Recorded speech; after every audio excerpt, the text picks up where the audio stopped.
ভট্টাচার্য, আমার ওয়াইফের নাম অন্তরা ভট্টাচার্য, আমার ছেলে 4 বছর 10 মাস বয়স রণজয় ভট্টাচার্য এখানে ভর্তি আছে।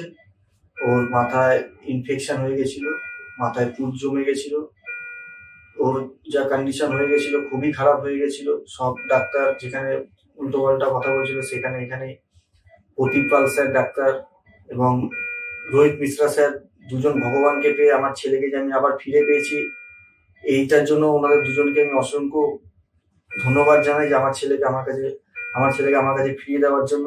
আর হাসপাতালের দিদিরা, দাদারা, ডাক্তারবাবুরা সবাই যেভাবে আমার ছেলেকে সুস্থ করে তুলেছে, ওর আগে যে ছিল ওর থেকে যে কত অনেকটা ইমপ্রুভ করেছে, এর জন্য আমি হাসপাতাল কর্তৃপক্ষ এবং দিদি এবং দাদা, নার্স দিদি, ডাক্তার দাদাদের সবাইকে আমার তরফ থেকে ধন্যবাদ জানাই।